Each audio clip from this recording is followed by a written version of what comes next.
Hello, my name is Joe Biden. I work for Barack Obama. Now, I know no one in Kenya is familiar with Barack Obama. But I can tell you, although for years as a United States Senator, I was on a committee called the Foreign Relations Committee and the chairman, and did a lot of work relating to Africa. I hear about Kenya all the time from Barack Obama. He sends his love to you, not just your love to him. And Wangari, it's an honor to be with you. I'm very accustomed to these days to hanging out with Nobel laureates. I work for one. I get to meet one here. Our Secretary of Energy is one. I'm feeling very, very insufficient not having a Nobel Peace Prize, but it's an honor to be with you. It genuinely is. Thank you so much. You are one of the great treasures, not only of your country, of the world, but you're the embodiment, in my view, of what I'm going to talk about today. That is the human capital that this great country has to offer. And you are one of the great pieces of that capital. It's an honor, again, to be with you. Now, where is Professor Frida Brown, the Vice Chancellor of the United States International? Frida, Professor, I want you all to know we have caused this beautiful one woman a lot of concern. She has been the main person in making sure that my ability to speak here was made possible. I want to personally thank you for all the cooperation and all you do. Helping organize us at a speech is a very difficult thing to do, and I thank you very much, Professor. Ladies and gentlemen, students, leaders, and friends, I can't tell you how much I appreciate being invited to speak before you all today. And I thank you for the warm welcome, and as I said, I bring greetings and love from President Obama. I will relay to him that you said, send him, you're going to send his love. But I want to reiterate again, he sends his. He is committed, he is concerned, and he is deeply involved in the formation of our policy, and something that he looks forward to the day that he will be able to come and visit as President of the United States of America. I'm sure there may not be, I doubt whether there's enough room in the country to house everyone who wants to see him when he comes, but he is anxious to come. It's great to be in your beautiful country, and it's great to be in front of all of you. I come here as a representative of the United States to say one thing, one primary message. The United States stands with you in your journey to a secure, free, democratic, and prosperous Kenya. It's a journey nearly 50 years in the making. On December 12th, 1963, 50,000 Kenyans filled the stadium in Nairobi, and 200,000 more. I can remember as a college student watching 200,000 more pack the hillsides around the stadium.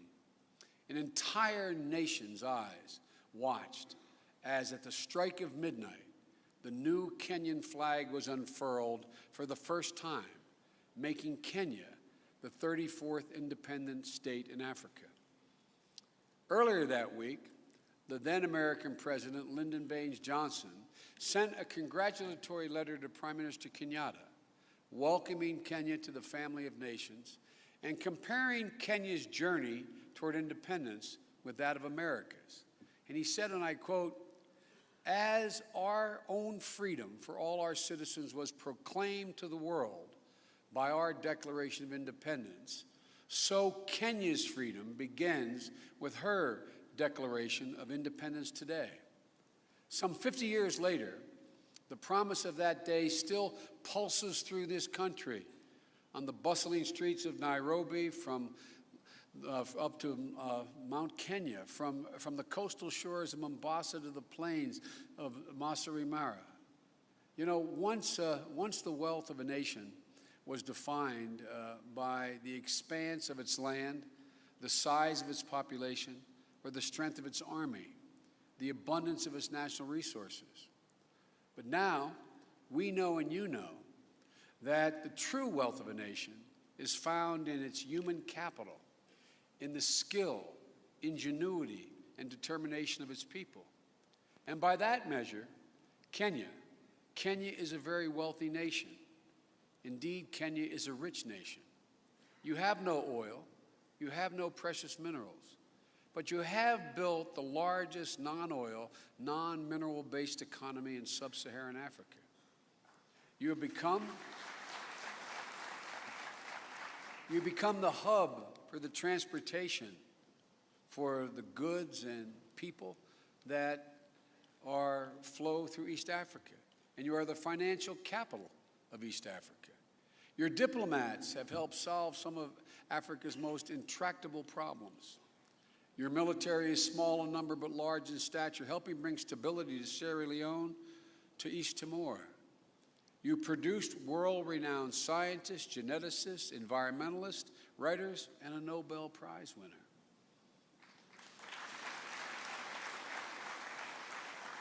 At the heart of this success is a conviction that education has the potential to transform a nation. 7 public universities, over 20 private ones, among the most of any on the continent of Africa. A determination to make primary and secondary education available to all, although there's a long way to go. Americans know firsthand your commitment to education. Thousands of our citizens have studied in Kenya, and Kenyans have long been among the largest group of African students at American universities. And today, Kenyans are the largest group of African students at American universities.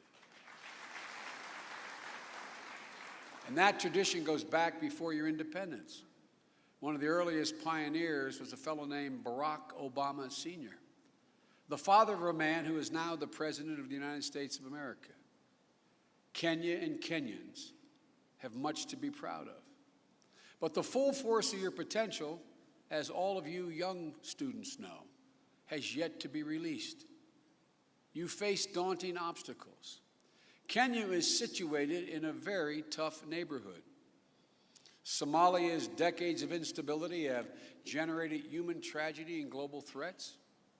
We recognize the burden it's placed on Somalia's neighbors and the terrible human cost that Somalian people have borne. And I want to thank Kenya for hosting Somali refugees who have come looking for safety and for prosecuting pirates, not just in Somali waters, but increasingly in the vast swatches of East African waters. Next January, the referendum on the future of Southern Sudan, envisioned by the Comprehensive Peace Agreement, will occur, and it must be credible, and it must be peaceful. Sudan is hurtling toward a monumental decision that demands urgent international attention and preparation. And far too many of the people in Sudan's Darfur region continue to live with unacceptable insecurity. These regional issues are all on your doorstep. They are felt in your communities. They are present, real challenges that we must work on together in partnership to address. The global financial crisis generated through no fault of Kenya's dampened your economy, slowing demand for Kenyan goods abroad, and lessened the flow of tourists eager to see Kenya's natural beauty. Global climate change is not a phenomenon of Kenya's making, but its consequences affect your forests, your harvests, and your way of life. Kenya feels the effects of these problems and should, because of your wealth of human capital, be a part of the global solution, a strong African voice on the international stage. But that voice has been muted by internal problems, problems that have held you back from making an even greater contribution. Too many of your resources have been lost to corruption, and not a single high-level official has ever been held accountable for these crimes. Too many of your institutions have lost the people's confidence. And too many times, Kenya has been divided against itself, torn apart by ethnic tensions, manipulated by leaders who place their own interest above the interest of their country. Too many young people have found nothing but dead ends as they seek opportunity and the path to a better future. The crisis that gripped Kenya in the wake of the 2007 elections revealed just how dangerous these forces can be. They are dangerous, but they are not immovable. Change is within your grasp, and that change will be realized when government is transparent, accountable, and participatory, when corrupt officials are called to account in a court of law instead of meeting only the indifferent shrug of impunity, when political power changes hands peacefully, but the will of the voters and those who did not prevail decide that their efforts should be moved to constructive opposition. When Kenyans have confidence that the courts and the police are honest and are committed solely to the pursuit of justice. When the members of the political leadership represent a wide range of viewpoints reflecting and responding to the needs of Kenyans everywhere. Your coalition government has agreed to a reform agenda that would bring about the fundamental change that Kenyans are seeking. If implemented fully, corrupt officials will be finally held accountable. The judiciary and the police force will place the pursuit of justice above the pursuit of personal gain. Land rights and ownership will be governed by the rule of law, not by the whims of the powerful. Kenyan women and girls, the most untapped resource of this nation and almost every nation in the world, will be ever better positioned to contribute to their communities and their country at every level. And a new Constitution will put in place a framework to accelerate those reforms, including reducing executive power by building up the checks and balances of your parliament and your judiciary. Folks, in my experience of 36 years on the world stage, stability ultimately rests on the separation of powers. No power, no branch of government should go unchecked, including presidential power. The truth is, better governance is not just an end in itself. It is your path to a lasting democratic stability and your ultimate stability. And I might add, presumptuous of me as an outsider to say, it's the best route to economic prosperity, sparking job creation, opening up opportunity, and improving the way of life for Kenyans everywhere. As I said earlier, the real strength of Kenya is your human capital. And you have so much potential. With 2/3 of your citizens under the age of 25, 2/3 under the age of 25. That should be an incredible sense and source of strength that should be mined, that should be nurtured. But it requires creative and productive outlets for the energy and enthusiasm of the youth of your country. Putting in place a new Constitution and strengthening your institutions and the rule of law will not only unleash the energy of the youth, deepen the roots of your democracy, and ultimately guarantee your security, it will also further open the door to major American development programs like the Millennium Challenge. There's so much more we could do and want to do in partnership with you. It could provide millions of dollars in grant assistance to Kenya that you would know how to use well to build this great nation. Reform will also encourage, and I've been all over the world in my career, I promise you, foreign investment depends upon stability, transparency, the rule of law, and the crackdown on corruption. So if you make these changes, I promise you, new foreign private investment will come in like you've never seen. And you will have a reinvigorated tourism industry that will exceed the $1 billion it was before. the economic crisis. As I told your president and prime minister, who I met with jointly yesterday, Americans, I can only speak for America, Americans want to do business here. You have everything that they would want to cooperate and participate here. They want to travel here. And if you provide the right climate, they will come, and not only they, but the rest of the world will come. You are the keystone to East Africa. Literally, not figuratively. You are the keystone. Fostering the kind of change that is at hand is not up to the political elites, though. It's up to you. It's up to the Kenyan people.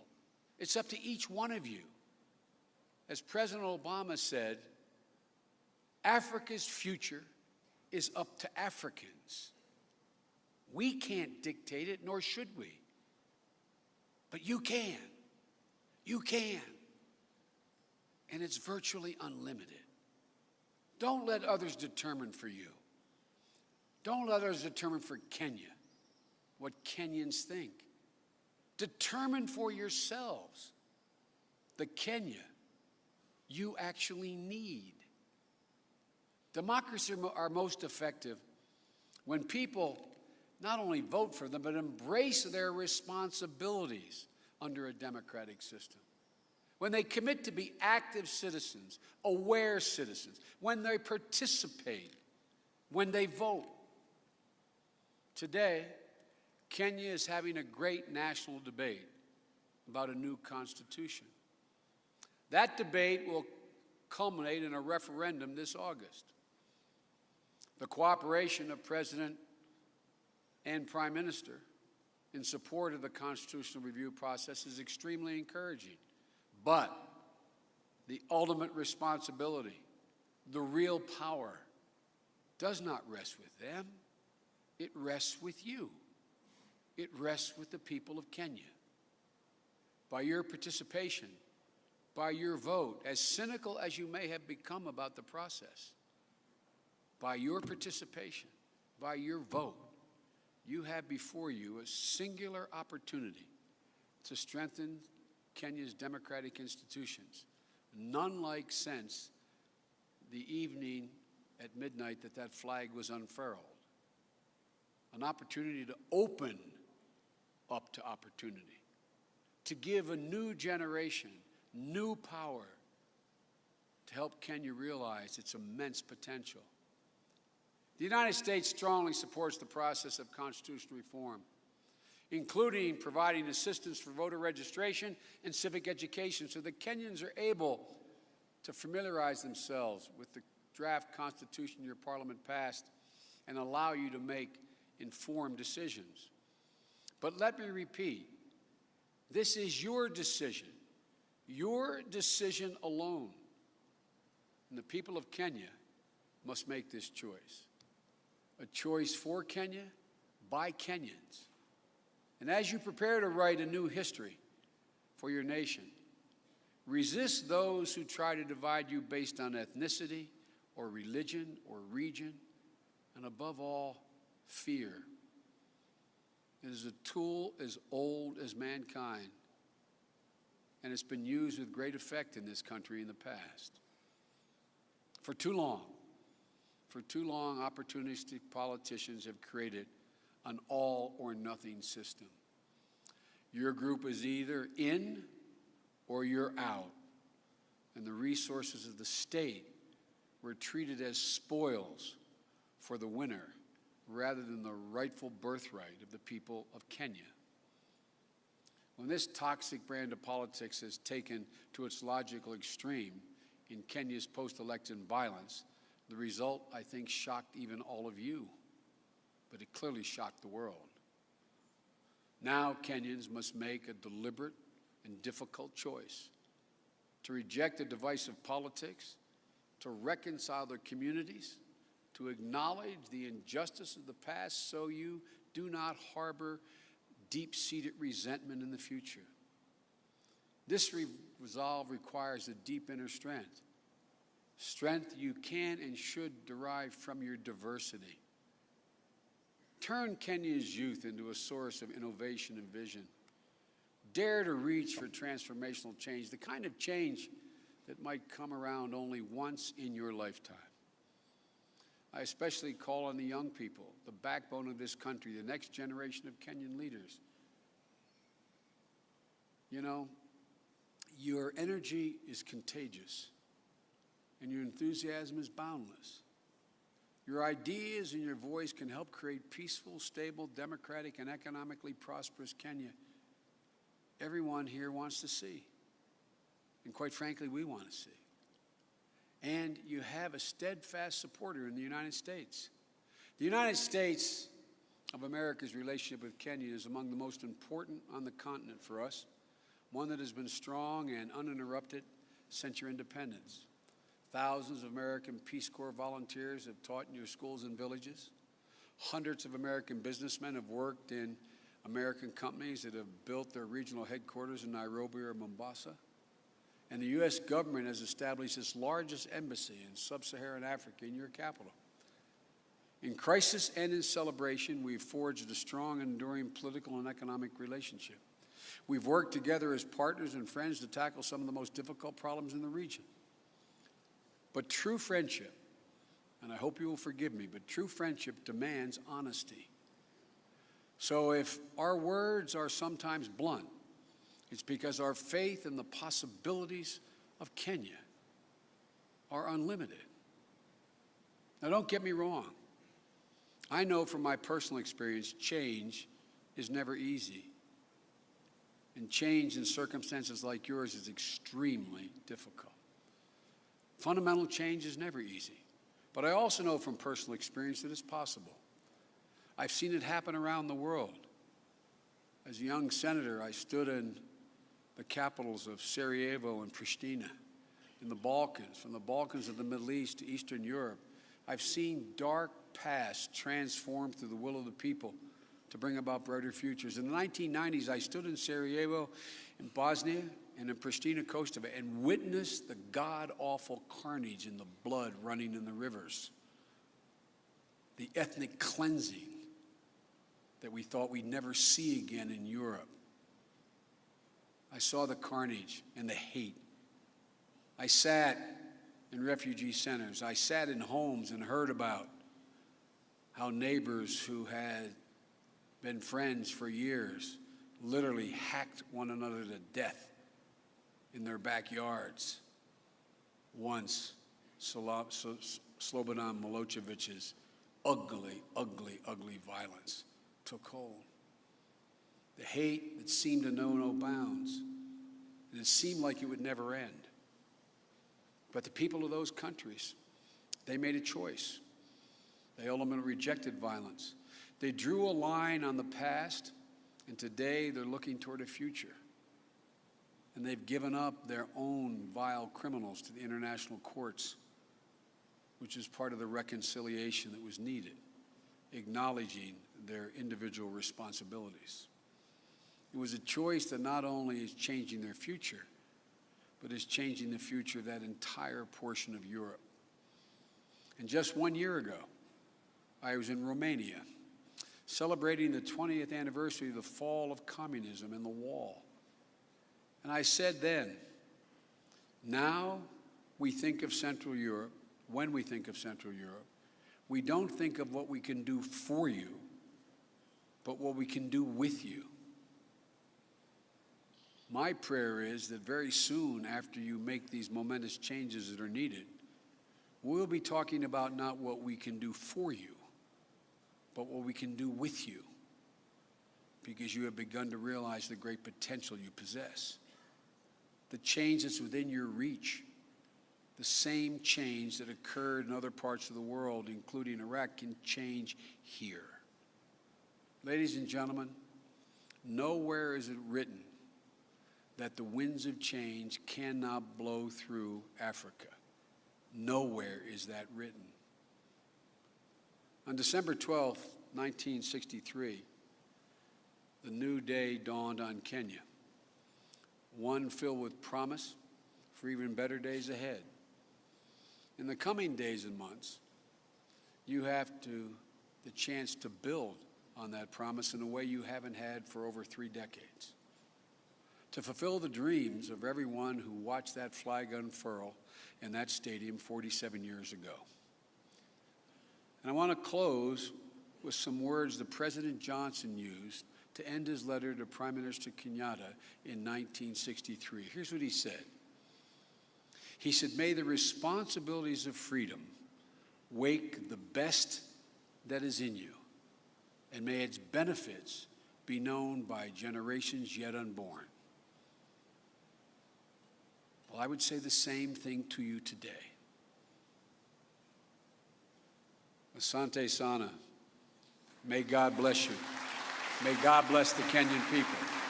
And may God bless America. Thank you very much. Don't let your country down. Thank you.